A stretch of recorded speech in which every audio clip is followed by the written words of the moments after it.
Bonjour, j'espère que vous allez bien et que vous vous régalez de ce que nous sommes en train de faire alors que nous sommes en train de parcourir les quelques lignes du livre d'Enoch.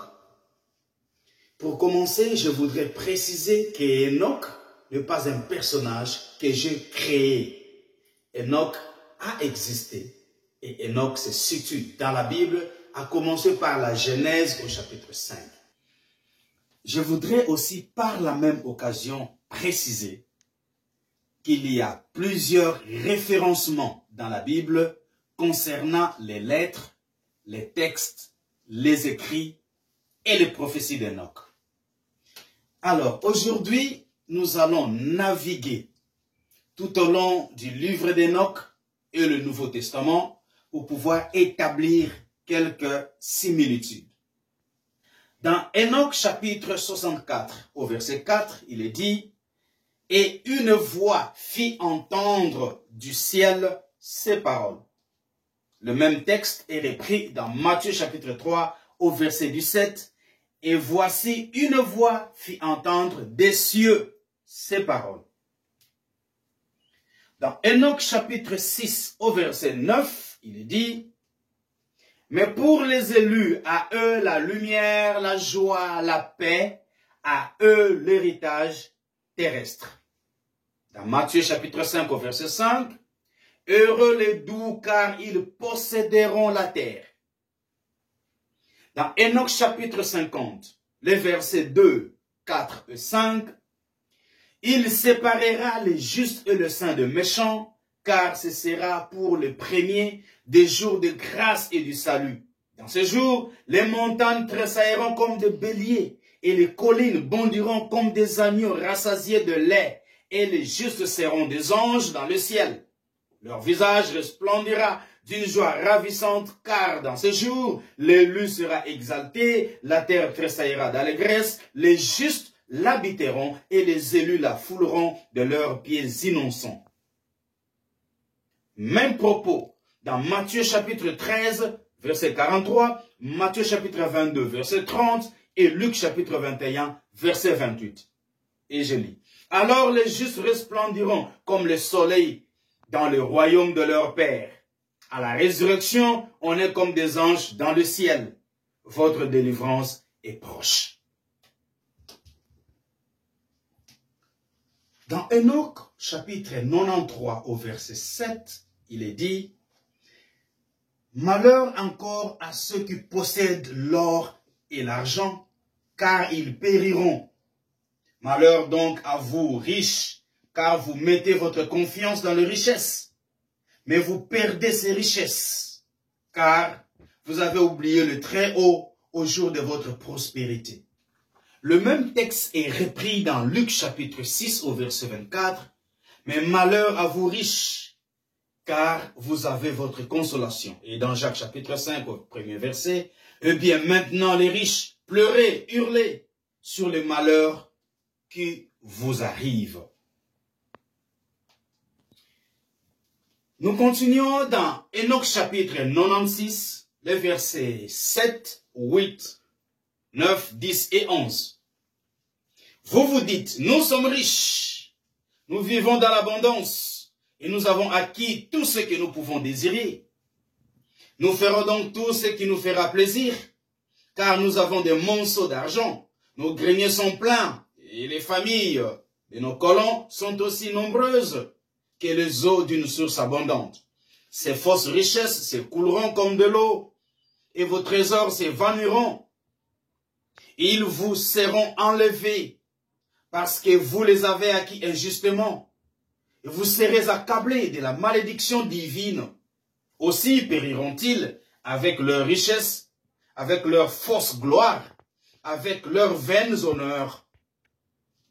Ils périront avec honte et mépris, et leurs âmes seront jetées dans la fournaise ardente. » Et le résumé de tous ces longs textes se trouve dans Luc chapitre 12 au verset 19. « Mon âme, tu as quantité de biens en réserve pour de nombreuses années. Repose-toi, mange, bois, fais la fête. » Mais Dieu lui dit, « Insensé, cette nuit même, on va te redémarrer ton âme. On va te redemander ton âme, voulais-je dire. Et ce que tu as amassé, qui l'aura? Voilà le résumé d'Enoch chapitre 96. Quant à Enoch chapitre 105, le verset 26, il est dit, « Je les ferai asseoir sur des trônes de gloire. » Même chose dans Matthieu chapitre 19 au verset 28, « Vous siégerez vous aussi sur 12 trônes pour juger les 12 tribus d'Israël. » Qu'en est-il d'Enoch chapitre 57, le verset 11? « Il ne fait point exception des personnes. » Même chose dans Romains chapitre 2, le verset 11. « Car Dieu ne fait exception des personnes. » Une inspiration, une révélation, un référencement, du plagiat. Je sais que beaucoup de gens n'aiment pas entendre parler du mot plagiat quand il s'agit des textes sacrés ou de la Bible en général. Le plagiat existe, même dans la Bible. Ce que nous appelons les copier et coller existe bel et bien dans la Bible. Lisez 1 roi, 2 rois, 1 chronique, 2 chroniques. Vous allez vous rendre compte que le plagiat existe bel et bien dans la Bible. Le référencement existe bel et bien dans la Bible. Et remontez le temps où nous avons commencé avec les livres d'Enoch. Nous avons parlé de Genèse chapitre 5. Nous avons parlé de Hébreux chapitre 11. Et nous avons chuté avec Jude versets 14 et 15. Comme Enoch le 7e après Adam avait prophétisé en ces mots. Donc là, Jude, le frère biologique du Seigneur Jésus, a même nominé Enoch comme étant auteur de cette déclaration-là. Mais pourquoi ces livres d'Enoch ne se trouvent pas dans la Bible? Parce que il est parlé d'Enoch, il est parlé de ses lettres, il est parlé de ses prophéties, il est parlé de ses écrits. Mais pourquoi tout ça ne se trouve pas dans la Bible? C'est ce qui m'a amené à faire ce que je suis en train de faire pour l'instant. Mes chers amis, je ne suis pas un anti-bibliste. Je crois que la Bible contient la parole de Dieu, la parole de l'homme et la parole de la nature. Je sais que les gens, beaucoup de gens m'attendent là où je dois développer la parole de la nature. Et vous serez surpris.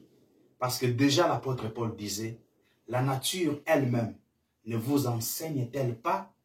Mais ce n'est pas de cette nature que je veux parler comme étant l'environnement, mais je vais parler de l'essence même des lettres de Dieu. C'est ça la nature avec un grand N, comme je l'avais énoncé précédemment. Je vous retrouve bientôt et très bientôt pour d'autres analyses sur les similitudes entre le livre d'Enoch et le Nouveau Testament. À très bientôt.